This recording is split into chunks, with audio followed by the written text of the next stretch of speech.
And now Canadian rock band Simple Plan is still on its Asian tour. A week ago, the four-piece band rocked Manila and Davao as they performed some of their classic hits like Perfect and Welcome to My Life, as well as songs from their sixth studio album, Harder Than It Looks. I got the chance to speak with them before their Philippine shows, and they told me what it was like being back in the country and how they managed to stay active for more than 2 decades in the industry. I think the greatest thing for us is that even though the pandemic has a lot of, darkness to it and a lot of it was not a great time, for us as a band, it was nice to take a break, but it also gave us a lot of perspective. We've been in a band, since we've been teenagers, and we've always been touring in some sort of way, and to have that taken away really kind of made us appreciate what we had, So I feel like our live show now has more energy. I feel like we're putting more importance into it, and I think that for me, I can only speak for myself, but I just think I appreciate the opportunity to be here more than I did in the past. What would you say would be your fondest memories of the Philippines? This is like your 4th time or so. The crowds. Yeah, the show. The crowds. The singing. How loud they were.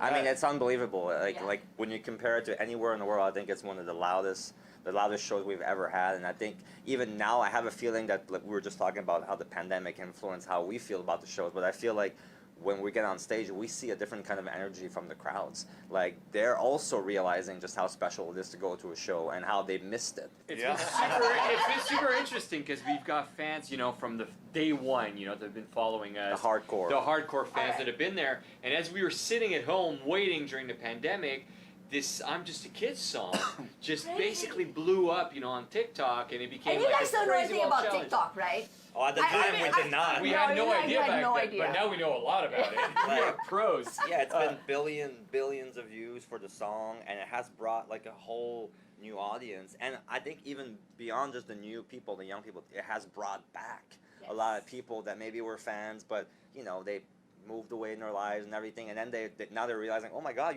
those guys are still around, and they start following you. They come to your shows again. They relive their teenage years. So it's been really amazing to see what it does to our crowds. It seems like the stars have actually realigned itself for Simple Plans. I mean, It's good karma. it is. I mean, your sound is actually what's in at the moment, it's crazy. right? I mean, for you also be able to go your full circle. Yeah. I mean, to be so relevant from when you started to now 20 years later, and it's like you guys never left. Well, they say that, styles come back around. Well, it's nice to be in a band that you're in it for long enough to see the resurgence of a sound, It's like, imagine if the bands that were doing disco back in like the 70s that waited long enough and they're still together, like, disco's back! Yeah, but that's our experience. And we're lucky because the style of music that we do, there's something about it, the energy, there's like a youthful feeling to it that it never really goes away. There's an honesty and a heartfeltness about the lyrics and the music that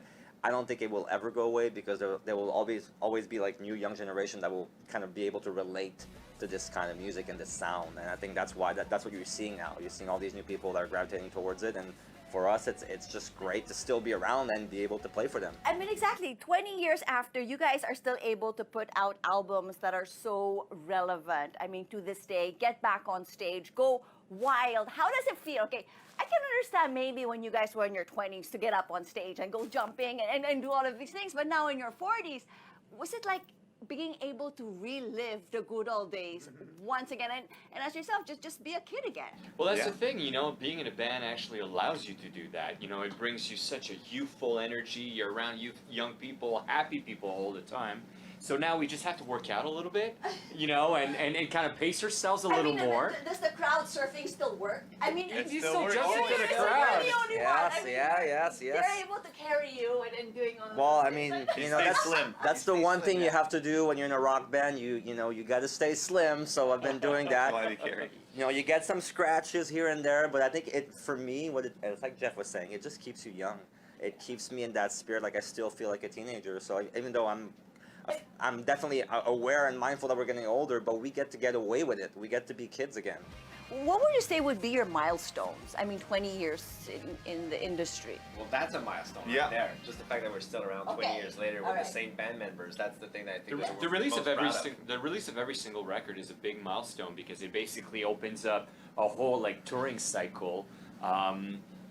I remember. I think the time for me, the 20-year mark of still being here, still making records, still playing shows is like it's a big one because not a lot of bands get to it. They don't get along enough to be able to enjoy that, or don't create music that's impactful enough that people still want to see them that long. But I mean, you look at I think that combined with the fact that I look at our numbers, I look at like how many followers we have on social media, how many listeners we have on our listening platforms. That combined with the 20 years to me is the biggest milestone. We have written some songs that have impacted people oftentimes in their most vulnerable times of their lives.